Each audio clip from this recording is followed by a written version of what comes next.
Analizamos precisamente este contexto en los mercados con la ayuda de Javier Echeverry, socio fundador de Daico Markets. Javier, ¿qué tal? ¿Cómo estás?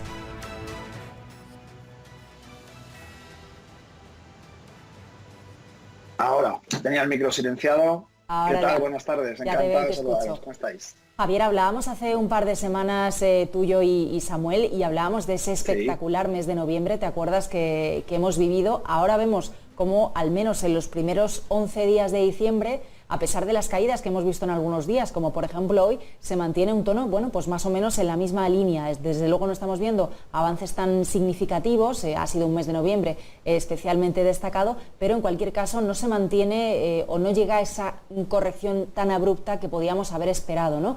Cuéntanos, ¿cuál es desde el punto de vista de Daico Markets la evolución que están teniendo los mercados en estos últimos días? Bueno, pues justamente como tú muy bien dices, Raquel, estamos esperando una corrección bastante abrupta, estamos esperando que los mercados reaccionen a un ciclo económico normal, ¿no?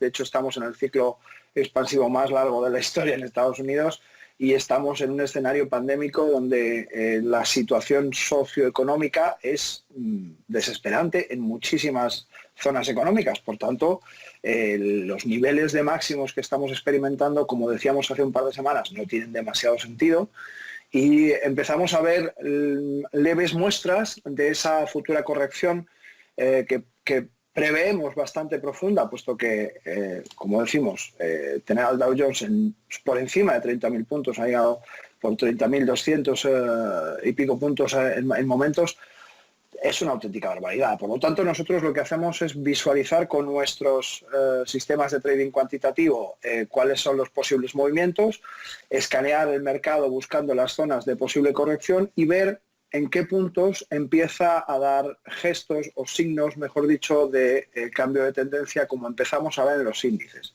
Si bien es cierto que hoy, por ejemplo, hemos entrado con unas caídas importantes, justamente, y oh, qué casualidad, se aprueba por parte de la FDA la vacunación masiva de Pfizer, aportando de nuevo esta, ya no euforia a los mercados, ya no llega a ser esa euforia que era antes, pero sí digamos que sujeta un poco el inicio de lo que podría ser esa caída. Por otra parte, pues estamos viendo un poco dentro de lo que nosotros esperamos todos los años en estas fechas, que el rally de Navidad se ha hecho en noviembre y claro, ¿qué queda para diciembre? Pues nosotros nos fijamos en nuestros sistemas, como digo, nos ceñimos al análisis técnico, tenemos muy en cuenta la parte fundamental y la parte macroeconómica, pero ahora mismo está intratable como para tratar de hacer un análisis fundamental operativo que nos ayude a tomar decisiones. De ahí que utilizamos nuestras herramientas de trading cuantitativo para sondear los distintos activos en los que habitualmente trabajamos y buscar oportunidades por la parte técnica puramente, aún teniendo en cuenta pues, todos los datos macro. Mencionabas a Pfizer, hemos visto en estas últimas semanas cómo, bueno, pues las noticias de los anuncios de vacunas disparaban, ¿no?, las cotizaciones inmediatamente y parecía que era un poco una carrera por ver quién llega antes, ¿no?, en el plano bursátil. ¿Crees que dentro de este sector, dentro de, bueno, compañías del sector de las vacunas, farma, salud, ¿no?, más globalmente, sigue habiendo oportunidades para las próximas semanas? Porque desde luego vamos a seguir viendo anuncios relacionados con las vacunas, tanto en lo que resta de diciembre como desde luego en enero, ¿no? Ahora se han comenzado ya las vacunaciones, lo hemos visto en Reino Unido, se espera que para enero comiencen también pues, en Europa, en Estados Unidos. ¿Creéis desde el punto de vista de vuestro análisis que en este sector, en este tipo de compañías, sigue habiendo oportunidades? Sin duda, básicamente por una simple cuestión, porque hay incertidumbre. La incertidumbre genera movimientos de mercado y nosotros aprovechamos el análisis cuantitativo para buscar un posicionamiento dentro de esa fluctuación del precio. Si el precio fuera más estable y estuviera más lateralizado, sería más complicado. Todo aquel activo que muestre movimientos, digamos, profusos, amplios, nos permite, mediante la estadística y el análisis cuantitativo, fijar niveles donde es más proclive que una operación tenga un resultado u otro. Por tanto, claro que sí. Y de hecho, yo considero que hay todavía mucho futuro por delante, por lo menos un par de añitos en estas compañías donde, digamos, las distintas noticias van a mover más que la realidad el mercado y vamos a poder utilizarlo para trabajar directamente con la acción del precio. Javier, ¿estáis mirando también a actualidad, por ejemplo, como la que nos deja el Brexit? Si hay o no hay acuerdo, cómo va a evolucionar el mercado británico, si hay compañías en las que va a ser interesante entrar en función o salir, ¿no? En función de si hay o si no hay acuerdo. Me imagino que también vigilando mucho, porque el FT100 está por detrás, ¿no?, de los índices europeos en estas últimas jornadas y meses. Sí, sí, totalmente. Bueno, es algo que no podemos obviar. Es uno de las grandes rocas con las que tenemos que lidiar a diario. Ya sabemos que el primer ministro Boris Johnson le gusta hacer mucha publicidad de lo que piensa, de lo que va a hacer, le gusta intentar conducir los mercados mediante declaraciones más que acciones. Hemos visto en esta reunión que han tenido en Bruselas cómo antes, ya incluso del viaje, promulgaba a diestro y siniestro a través de Twitter que no iba bajo ningún concepto a aceptar ninguno de las propuestas de la Unión Europea. Por el otro lado teníamos a la canciller Angela Merkel diciendo que sí, que estábamos en una situación todavía muy esperanzadora, que nadie se preocupe. Y bueno, yo creo que el trabajo del Reino Unido históricamente desde Margaret Thatcher ha sido buscar un poco esos privilegios que han tenido siempre con respecto a la Unión Europea. Creo que en este caso no les ha salido del todo bien,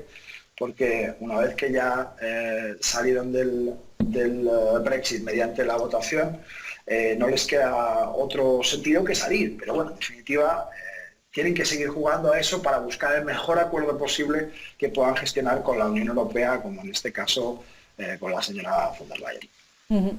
¿Qué me dices del mercado de renta fija y del mercado de deuda? Esta semana ha sido protagonista el Banco Central Europeo, que sigue inundando de liquidez al mercado y ojo, ¿no?, porque el bono español, que no deja de darnos nuevos mínimos esta semana. Hemos visto la subasta de ayer, ¿no?, el Tesoro colocando deuda a 10 años por primera vez con tipos marginales negativos. Los mínimos sí, toda la semana, y hoy de nuevo el bono español a 10 años aún más mínimos, lo tenemos ahora en el menos 0,025%. ¿Veis oportunidades en el mercado de renta fija, en el mercado de deuda, o cuál es vuestra estrategia al respecto? Bueno, nosotros no somos muy de renta fija, sí en una cartera grande para diversificar me parece que puede ser interesante, desde luego no en este periodo, en este ciclo económico en el que nos encontramos, que está muy agotada, que como dices la economía se está manteniendo mediante estos estímulos, estas TLTRO que nos alargaron ayer desde el Banco Central Europeo en casi un año más, y que bueno, en definitiva lo que están haciendo básicamente es inyectar artificialmente a toda esa parte de renta fija, digamos, esa base de la economía que mantiene en pie cada una de las zonas económicas, y por tanto, bueno, pues desde luego no es una opción en la que nosotros ahora mismo consideraríamos dirimir una parte de la cartera en ese tipo de cosas. Como te digo, preferimos la renta variable, preferimos los sectoriales y trabajar en este momento con análisis cuantitativo puro y duro, estadístico, porque digamos que en periodos largos de tiempo puede ser interesante. A medio plazo, desde luego, está muy difícil, y a corto plazo no tenemos otra opción que trabajar directamente con trading cuantitativo. Bueno, pues renta fija no. Dentro de la renta variable, que sí os da la pista vuestro modelo estadístico, sí. Javier, ¿qué sectores recomendáis? Danos 2, 3 sectores, 2, 3 nombres. ¿Dónde estáis desde vuestro modelo recomendando, bueno, pues para estas semanas? Bueno, estamos entrando con mucho cuidado, pero en todo lo que es en la parte turística aprovechamos cada vez que hay una noticia de alegría y felicidad, niveles clave en Melián, en Airbus, en todo este tipo de sectores que apoyan el turismo, que apoyan el transporte de personas, que apoyan, digamos, ese flujo económico turístico. Lo aprovechamos para buscar niveles concretos donde poder entrar con una operación a corto plazo, y entendiendo por corto plazo trades de 2, 3, 4 días, una semana máximo, porque ahora mismo el mercado no nos permite trabajar a un plazo un poquito más amplio. Por tanto, la parte de todo aquello que sea relacionado con banca, cuidado, en este momento cuidado, va a venir un buen momento, pero quizá todavía no es este. Estamos a la espera, como decimos, de unas caídas importantes que la banca sería los primeros que sufrirían. Por tanto, trabajar a contra de tendencia nunca es una idea buena per se.